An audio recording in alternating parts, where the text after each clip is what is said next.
দেশের চলমান রাজনৈতিক পরিস্থিতি নিয়ে বৃহস্পতিবার গুলশানে চেয়ারপারসনের রাজনৈতিক কার্যালয়ে সংবাদ সম্মেলন করে বিএনপি।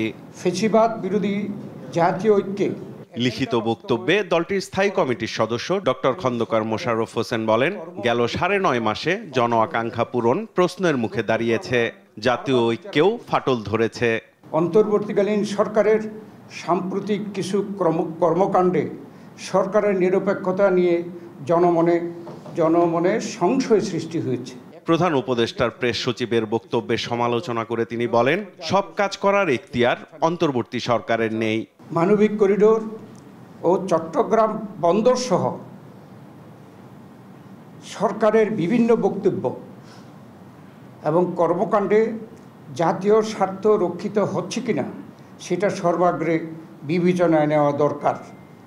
এছাড়াও এমন জাতীয় গুরুত্বপূর্ণ ও দীর্ঘমেয়াদী নীতি নির্ধারণী কোনো সিদ্ধান্ত নেয়ার এখতিয়ার অন্তর্বর্তীকালীন সরকারের, অস্থায়ী সরকারের আছে বলে এদেশের মানুষ মনে করে না।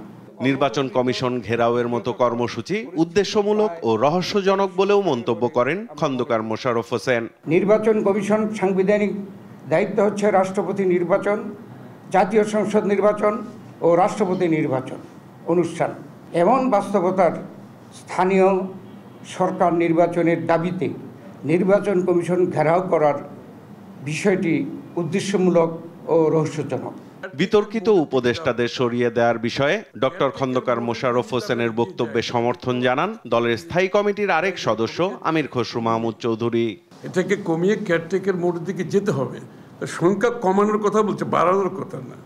কারণ আপনি যখন কেয়ারটেকার মোডে যাবেন, সংখ্যা আমাদের জানা আছে কেয়ারটেকারের 10 জন ছিল, ঠিক আছে, আমরা সংখ্যা বলছি না, কিন্তু আপনাকে সেদিকে যেতে হবে।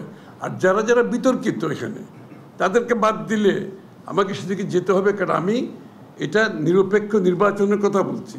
নেতারা বলেন, পরামর্শ উপেক্ষা করলে সরকারের প্রতি সহযোগিতার বিষয়টি পুনর্বিবেচনা করবে বিএনপি। সরকার এরকম একটা পরিস্থিতি সৃষ্টি করছে যেখানে আমরা প্রথম দিন থেকে প্রকাশ্যে আমরা বলে গিয়েছি যে আমরা এই সরকারের সহযোগিতা করতে চাই, তাদেরকে যৌক্তিক সময় দিতে চাই নির্বাচন করার জন্য।